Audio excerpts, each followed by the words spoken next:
अक्षस्रक् परशुं गदेषु कुलिशं पद्मं धनुः कुण्डिकां दण्डं शक्तिमसिं च चर्म जलजं घण्टां सुराभाजनं शूलं पाशसुदर्शने च दधतीं हस्तैः प्रसन्नाननां सेवे सैरिभमर्दिनीमिह महालक्ष्मीं सरोजस्थितां।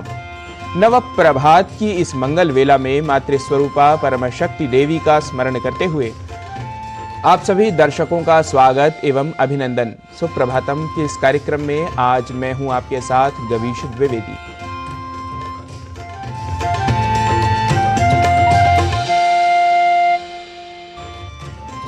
यह लोक अनुभव में है ही कि दिन का प्रारंभ यदि उत्तम हो तो पूरा दिन अच्छा जाता है।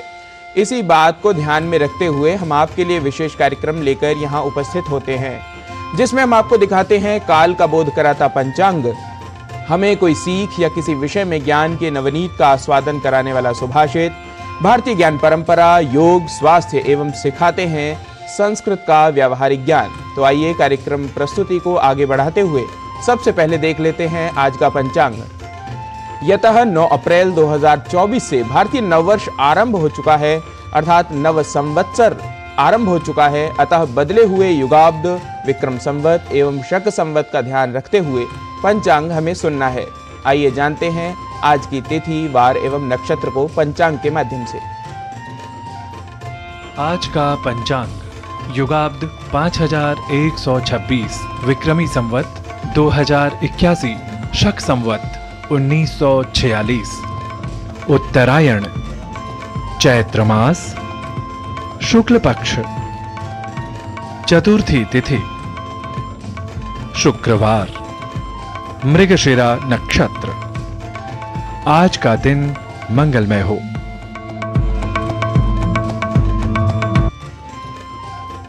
हमारा स्वभाव सरल एवं सौम्य होना चाहिए, ऐसा हमारे अभिभावक, शिक्षक, बड़े बुजुर्ग बताते रहते हैं। हमने भी अनुभव किया ही होगा कि सरलता एवं सौम्यता मन में एक विशेष शांति का भान कराती है।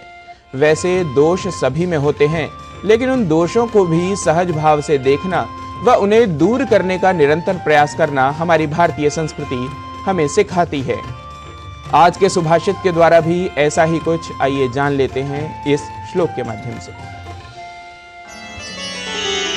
दोषमपि गुणवती जने दृष्ट्वा गुणरागिणो न खेद्यन्ते प्रीत्यैव शशिनि पतितं पश्यति लोकः कलङ्कमपि। किसी गुणी मनुष्य में किसी दोष को भी देखकर गुणानुरागी व्यक्ति खिन्न नहीं होते। वस्तुतः चंद्रमा में पड़े हुए कलंक को भी लोग प्रेम से ही देखते हैं।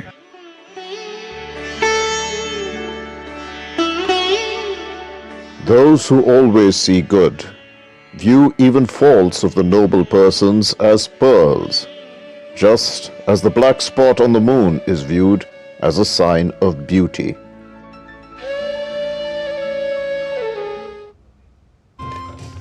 और कार्यक्रम में अब समय भारतीय ज्ञान परंपरा के प्रभाग का। भारतीय संस्कृति में पर्यावरण को महत्वपूर्ण माना गया है। सहस्रों वर्ष पूर्व भारतीय मनीषियों, महर्षियों ने मानव जीवन के सुख की कामना की और जागरूकता के साथ समाज में पर्यावरण और भूमि संरक्षण का भी संदेश दिया है।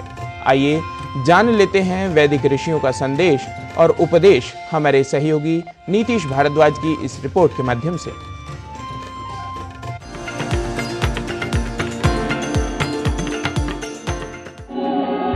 माता भूमि पुत्रोहम पृथिव्याः, पृथ्वी हमारी माता तथा हम पृथ्वी की संतान हैं।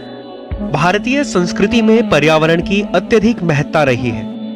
हजारों वर्षों पूर्व भारतीय मनीषियों, महर्षियों ने मानव जीवन के कल्याण और सुख की कामना की है। इसके लिए पर्यावरण के महत्व और प्रकृति के सानिध्य के महत्व को भी उन्होंने समझा। भारतीय संस्कृति का आधार वैदिक युग रहा है और उसका मूल स्रोत है वेद। वैदिक कालीन समाज में पर्यावरण के महत्व और उसकी रक्षा के प्रति अत्यधिक जागरूकता थी। भारतीय वैदिक संस्कृति में भूमि को ईश्वर तुल्य माना जाता है और प्रकृति व विभिन्न वस्तुओं के अनुकूल रहन सहन और खान पान का सम्यक वर्णन वेदों में किया गया है। समस्त प्राणी मात्र के कल्याण के लिए हमारे इन शास्त्रों में यानी वेदों में प्रार्थनाएं की गई है। असंबाधम वध्यतो मानवानाम यस्या उद्वतः प्रवतः समम बहु नाना वीर्या औषधीर्या बिभर्ति पृथ्वी नः प्रथताम राध्यताम नः। अर्थात जो अबद्ध मनुष्यों को भी प्रेम में बद्ध करती है, जो भूमि वैचित्र्य पूर्ण है, जो अनेक शक्ति से संपन्न औषधि वृक्षों को धारण करती है, वह पृथ्वी हमारे समीप में विस्तृत हो, हमारे लिए वह कल्याणकारी हो। बात करें यदि पृथ्वी के संरक्षण की, तो अथर्ववेद के पृथ्वी सूक्त में कहा गया है, यत्ते भूमे विखनामि क्षिप्रम तदपि रोहतो माते मर्म विमृग्वरी माते हृदयमर्पिपम। अर्थात हे भूमि, मैं अगर तुम्हारा कोई भी भाग खो दूं तो वह तुरंत भर जाए। हे पृथ्वी, मैं ऐसा कुछ न करूं जिससे आपके मर्मस्थल पर चोट पहुंचे और न ही आपको कोई हानि पहुंचाऊं। पृथ्वी के प्रति व्यक्तिगत तौर पर यह प्रार्थना दर्शाती है कि वैदिक ऋषि पृथ्वी को लेकर कितने संवेदनशील थे। अगर ऐसी ही संवेदना हम भी हमारे मन में रखें तो भूमि का संरक्षण स्वयं ही हो जाएगा। पृथ्वी हम सबका आश्रय स्थल है। ये हमें पोषित करती है, पालती है, हमें धारण करती है, इसलिए इसका संरक्षण करना भी हमारा ही दायित्व है। ऋग्वेद के ऋषि अथर्वा का कहना है, विश्वंभरा वसुधानि प्रतिष्ठा हिरण्यवक्षा जगतो निवेशनी वैश्वानरम बिभ्रति भूमिरग्निमिंद्र ऋषभा द्रविणे नोदधातु। अर्थात हमें पृथ्वी का संरक्षण करना चाहिए, क्योंकि यह पृथ्वी हम सबका भरण पोषण करती है, हमारी संपत्ति की रक्षा करती है। यह दृढ़ आधार वाली है, अपने में स्वर्ग को समाये हुए है, सदैव चलायमान है, सभी को सुख प्रदान करती है। भूमि धन बल के बीच हमें सुरक्षित रखे। पृथ्वी के संरक्षण के लिए अथर्ववेद के ऋषि अपनी चिंता व्यक्त करते हैं और कहते हैं कि उपस्थास्ते अनमीवा अयक्ष्मा अस्मभ्यम संतु पृथ्वी प्रसूताः दीर्घम न आयुः प्रतिबुध्यमाना वयम तुभ्यम बलिहृतः स्याम। अर्थात हे पृथ्वी, तेरी गोद में हम निरोग बने, अपनी धातु को दीर्घ काल तक बनाए रखते हुए आपके लिए बलिदान देने लायक बने रहे। वर्तमान में विवेक के अभाव में साधनों का दुरुपयोग हो रहा है तथा दुष्परिणामों को आमंत्रित किया जा रहा है, जिसके कारण पर्यावरण प्रदूषित हो रहा है। प्रकृति की रक्षा में ही मनुष्य की सुरक्षा निहित है, जिसका प्रमाण हमें वेदों में मिलता है। अथर्ववेद के ऋषि ने मनुष्य को सचेत करते हुए कहा है कि अश्व इव रजो दुधुवे वितांजनान्य आक्षयन पृथ्वीम यादजायत मंद्राग्रे त्वरी भुवनस्य गोपा वनस्पतीनाम गृभिरोषधीनाम। अर्थात यदि समय रहते पृथ्वी को संरक्षित नहीं किया गया तो मनुष्य प्रजाति को दुष्परिणाम भुगतने के लिए तैयार रहना चाहिए, क्योंकि जिस प्रकार अश्व अर्थात घोड़े धूल कणों को हिला देते हैं, उसी प्रकार यह हर्षदायिनी अग्रगामिनी संसार की रक्षा करने वाली वनस्पतियों और औषधियों की ग्रहणस्थली पृथ्वी मनुष्यों को हिला सकती है, जो इसका संरक्षण न कर हानि पहुंचाते हैं। यह प्रकृति हमारी आवश्यकताओं को पूर्ण करने में समर्थ है। प्रकृति का समावेशी संरक्षण करते हुए उपयोग किया जाए तो मनुष्य जाति की सभी आवश्यकताएं पूरी हो सकती हैं। इसलिए हमें वेदों के उपदेश का पालन करते हुए पृथ्वी की सभी प्राकृतिक संपदाओं का संरक्षण करना चाहिए। Nitish Bhardwaj, DD news.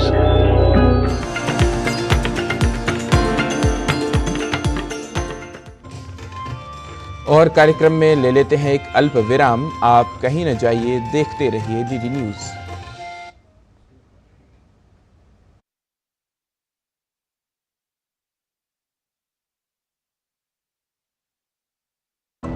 हमारी पीढ़ी को तो वोट के बदले में धोखे ही मिले थे, और हमारी पीढ़ी को बस गरीबी हटाओ के नारे। पानी ढोती थी, इज्जत दांव पर लगाकर अंधेरे में शौच को जाती थी, धुएं में आंखें जलाती थी। और फिर हमें मिले मोदी जी कामदार। हमारा दर्द महसूस किया है मोदी जी ने, तभी तो झट से भेज दिए बिजली, पानी, गैस, शौचालय। अब घर में बीमारियां कम हो गई है ना अम्मा? हाँ। दवा का खर्चा घटा है और ढेर सारा समय बचा है। हमारे जैसे करोड़ों निकले हैं गरीबी से बाहर। पर मम्मी, भाभी, मोदी जी कहते हैं कि ये तो बस ट्रेलर है, आगे पूरे भारत से गरीबी हटाने की गारंटी है मोदी जी की। और मोदी को जिताना हमारी गारंटी है। कमल का बटन दबाएं, भाजपा को जिताएं। स्वाद से सबको दीवाना कर दे, दीवाना कर दे। पताका चाय, गजब का स्वाद। मैं क्या जी, सब जानते हैं, जहां दिखे मारियो, अपना समझ के खा लियो।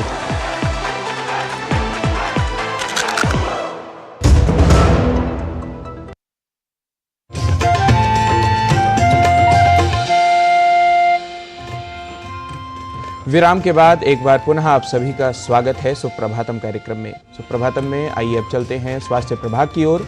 शारीरिक सक्रियता में कमी स्वास्थ्य समस्याओं का कारण बनती है।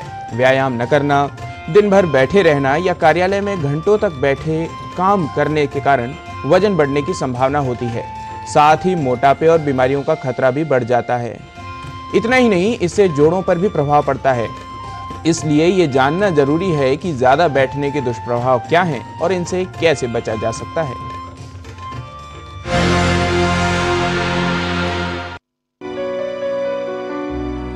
कई घंटों तक लगातार बैठकर काम करना आपकी सेहत के लिए अच्छा नहीं है, क्योंकि इससे कई तरह की स्वास्थ्य समस्याएं उत्पन्न हो सकती हैं।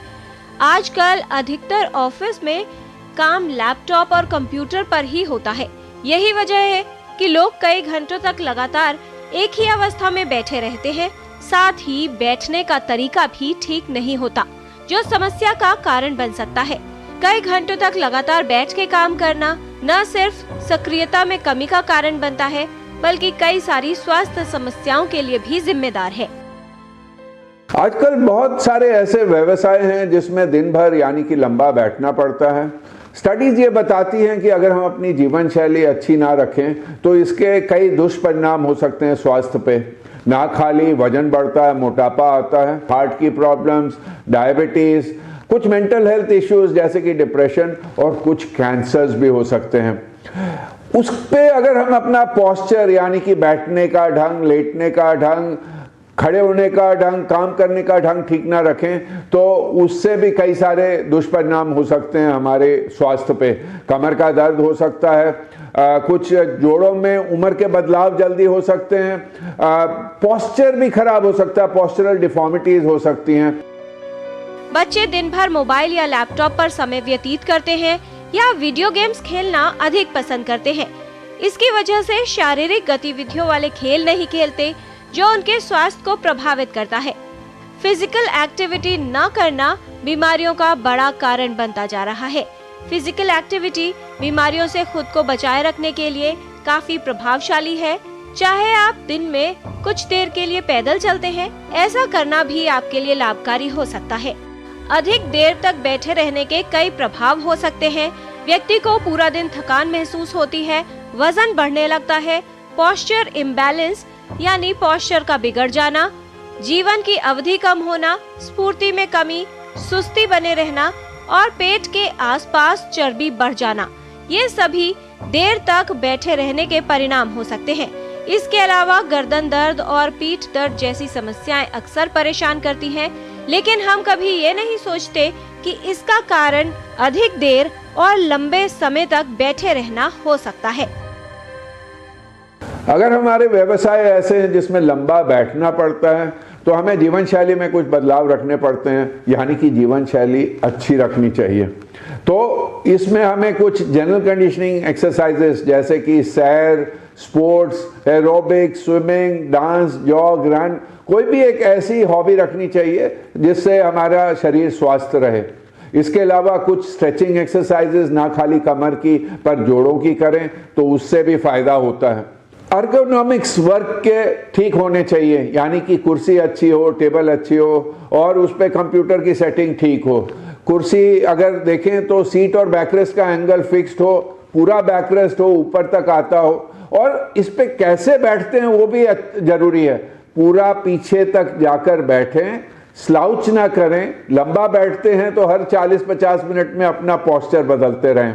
अगर कंप्यूटर पे काम करते हैं तो मॉनिटर आई लेवल पे होना चाहिए, कीबोर्ड टेबल के नीचे अटैचमेंट पे होना चाहिए और अपने हैंड्स को, अपने हाथों को आर्म रेस्ट पे रखा होना चाहिए ताकि कमर पे या गर्दन पे ज़्यादा तनाव ना आए। अधिक देर तक बैठना हो तो थोड़ी देर बाद कुछ समय का विराम अवश्य लें।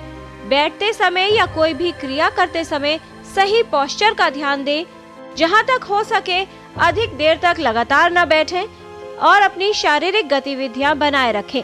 ऐसा करना आपकी सेहत को ठीक रखने और समस्याओं से बचाव में काफी प्रभावशाली सिद्ध हो सकता है। किरण भारद्वाज, डीडी न्यूज।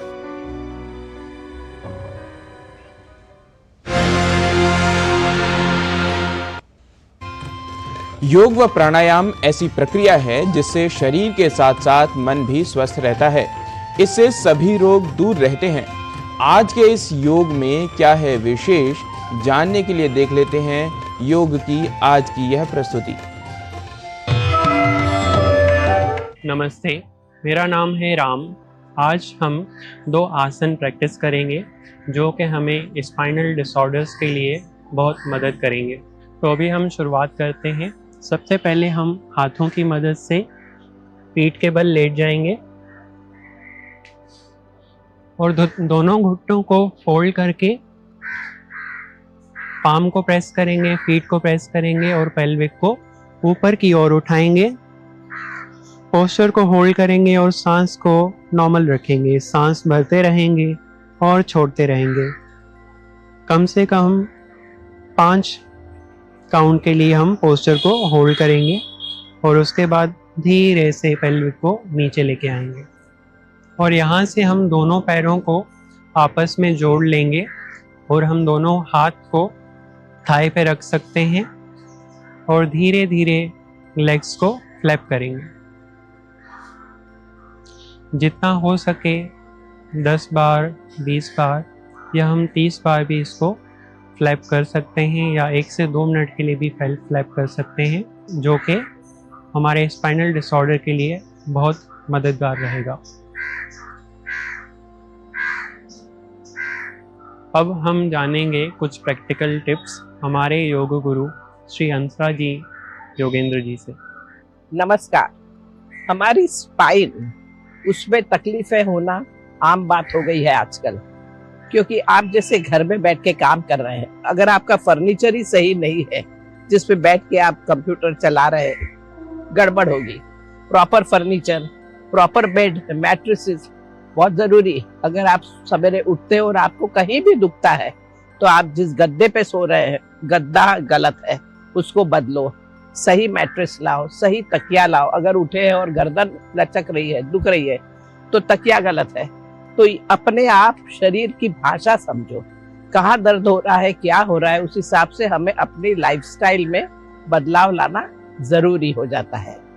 कभी भी दर्द होता है तो इमीडिएटली उसका ध्यान देना है, और कोई न कोई कारण होता है दर्द आने का, यूं ही नहीं आ जाता। तो कोशिश यही की जाए कि अपने दर्द को संभालते हुए काम तो करना है, दर्द पकड़कर बैठना नहीं है, एक्टिव रहना है, लेकिन उधर ध्यान जरूर जाना चाहिए। नमस्कार। शिक्षण एक सतत चलने वाली प्रक्रिया है जिसका साथ पाकर मनुष्य जीवन के हर क्षेत्र में सफलता प्राप्त करता है। आइए आज की संस्कृत पाठशाला में जान लेते हैं एक और शिक्षण का विशेष तत्व, जिसे जानकर हम और आप भाषा प्रयोग में, विशेष रूप से संस्कृत भाषा के प्रयोग में हो सकते हैं और अधिक दक्ष। तो इसके लिए चलते हैं आज की संस्कृत पाठशाला की कक्षा में हमारे सहयोगी नारायण दत्त मिश्र के पास।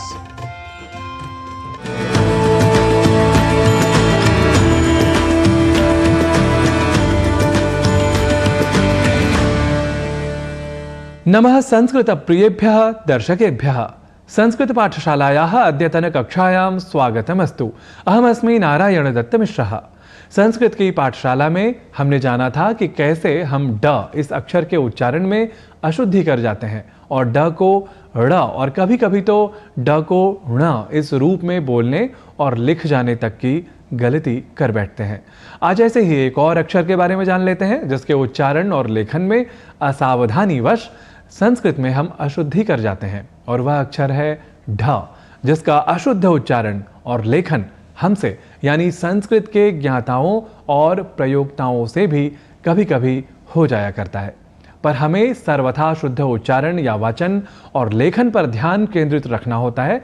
तो आइए जान लेते हैं कुछ शब्दों को जहां ढ इस अक्षर का प्रयोग हम देखते हैं, ताकि उन प्रयोगों में होने वाली अशुद्धियों या गलतियों से रख सकें हम स्वयं को दूर।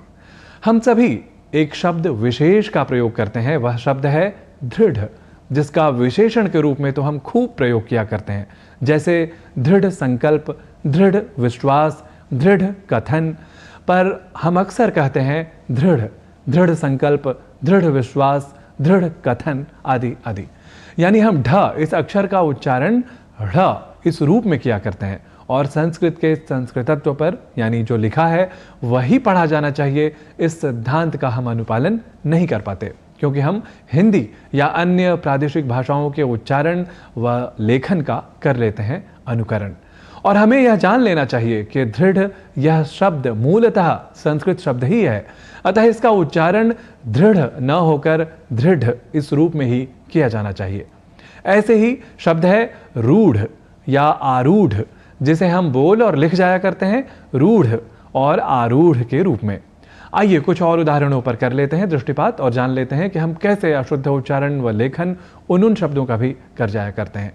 कुछ शब्द हैं मूढ़, विमूढ़ और किंग कर्तव्य विमूढ़। किंग कर्तव्य विमूढ़ अर्थात क्या करें क्या न करें इस विषय पर जब बुद्धि काम न करे, ऐसी दशा वाला मनुष्य। तो हम इन शब्दों के उच्चारण व लेखन इस तरह किया करते हैं, मूढ़, विमूढ़ और किंग कर्तव्य विमूढ़। ऐसा ही एक और शब्द है संस्कृत की दृष्टि से विशेष, ऊढ़ अर्थात जिस लड़के का विवाह हो चुका हो। इसके उच्चारण में भी इसी ढ को ढ़ बोलने और लिखने की दुष्प्रवृत्ति हमें दिख जाती है, यानी ऊढ़ कहना हो तो हम बोल और लिख जाते हैं ऊढ़। और तो हमने जाना कि ऊढ़ इस शब्द का प्रयोग हमें नहीं है करना, क्योंकि यह है अशुद्ध। ऐसे ही एक शब्द है ऊढ़ा अर्थात जिस लड़की का विवाह हो चुका हो, तो इस शब्द का उच्चारण भी ऊढ़ा नहीं करना है, यह रखें हम विशेष रूप से ध्यान। तो संस्कृत की कक्षा में, संस्कृत उच्चारण की कक्षा में आज के लिए इतना ही। हम अगले दिन पुनः उपस्थित होंगे आप सभी के समक्ष किसी और विषय को लेकर। तावत् अनुज्ञापयन्तु भवन्तः मां पुनरागमनाय। नमो नमः।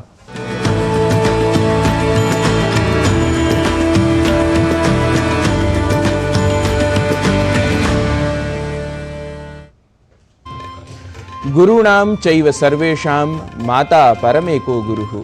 कहते हैं माँ हमारे जीवन की सबसे पहली गुरु होती है, जो पहले कदम से लेकर हर मोड़ पर हमें ज्ञान देती है और कुछ नया सिखाती रहती है। लेकिन उन्हीं माताओं की शिक्षिकाएं बनी हैं उनकी बेटियां। गुजरात के महिसागर जिले में बेटियों द्वारा अपनी माताओं को शिक्षित करने का अनुकरणीय कार्य हो रहा है। आइए देखते हैं इस विशेष रिपोर्ट में।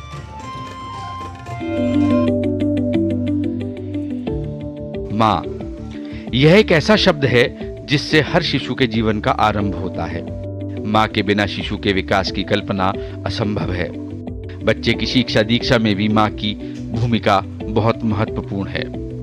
पर गुजरात के महिसागर जिले के बाबलिया प्राथमिक विद्यालय में इस रोल का रिवर्सल देखने को मिलता है। यहाँ बेटियां शिक्षक बनी हैं और शिष्य हैं उनकी माताएं। यहाँ बीड़ा उठाया है इन बच्चियों ने अपनी माताओं को शिक्षित बनाने का। हमें खुशी है हमारी माताएं लिखना पढ़ना सीख रही हैं, वो भी सीखकर बहुत खुश हैं। रोजाना की जिंदगी में भी कई बदलाव आए हैं, ये कामयाबी की शुरुआत है। महिसागर प्राथमिक विद्यालय के शिक्षकों ने गांव की निरीक्षर और कम पढ़ी लिखी माताओं को हस्ताक्षर सिखाने की पहल के बारे में सोचा और इस पहल को आगे बढ़ाते हुए उन्होंने बेटियों को ही माँ का शिक्षक नियुक्त किया। शुरुआत में 24 माताओं पर यह प्रयोग सफल रहा। हमने गांव की निरीक्षक और कम पढ़ी लिखी माताओं को हस्ताक्षर सिखाने की सोची और इसलिए सोचा क्योंकि उनकी बेटियों द्वारा उन्हें शिक्षित किया जाए। शुरुआत 24 माताओं से हुई, अब ये बड़ी मुहिम में बदल गई है। शिक्षा हर व्यक्ति के जीवन में विकास का काम करती है, जो सकारात्मकता के साथ नई ऊर्जा का संचार भी करती है। आत्मविश्वास के साथ आगे बढ़ती ये माताएं अब अक्षर ज्ञान के साथ साथ दूध की स्लिप पढ़ना भी सीख चुकी हैं। पैसों का हिसाब हो या बसों में यात्रा करना, ये कई काम अब अकेले ही करने में सक्षम हो चुकी हैं। हम लिखना पढ़ना सीख रहे हैं, नाम लिख लेते हैं, साथ साथ दूध की स्लिप भी पढ़ना सीखी है, पैसों का हिसाब भी कर लेते हैं। गांव की बहुत सी ऐसी महिलाएं जो कम पढ़ी लिखी हैं, उन्होंने इस नई पहल को स्वीकारा है और पुनः पढ़ाई को अपने जीवन का हिस्सा बना लिया है। अब इन माताओं की जिंदगी में कई बदलाव आए हैं और अब ये सशक्तिकरण की राह पर चल पड़ी है। एक शिक्षित महिला पूरे समाज को शिक्षित करने का काम करती है और इस बात का जीता जागता उदाहरण बन गया है महिसागर। ये माता पुत्री की जोड़ियां न केवल शिक्षा को बढ़ावा दे रही हैं, बल्कि बदलते और बढ़ते भारत में महिलाओं की हिस्सेदारी भी सुनिश्चित कर रही हैं। महिसागर से अश्विनी पांड्या की रिपोर्ट, डीडी न्यूज।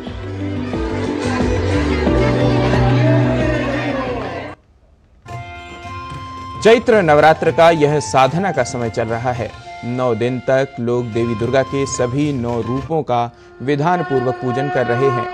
जीवन को गति, मति एवं शक्ति प्रदान करने वाली पराम्बा भगवती की आराधना के लिए मार्कंडेय पुराण के अंतर्गत श्री दुर्गा सप्तशती का पारायण इन दिनों विशेष रूप से किया जाता है।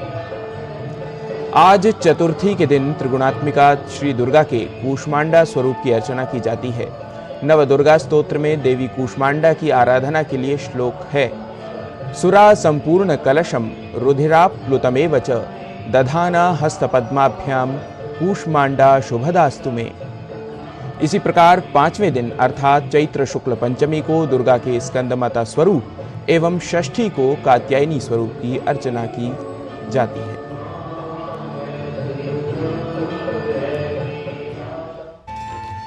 तो इन्हीं प्रभागों के साथ आज का यह अंक यहीं समाप्त करते हैं। तब तक आप सभी सुनिए दुर्गा स्तोत्र के इस अंश को और मुझे एवं सुप्रभातम की समस्त टीम को दीजिए अनुमति। भवतु तावत् सर्वेषां मंगलम।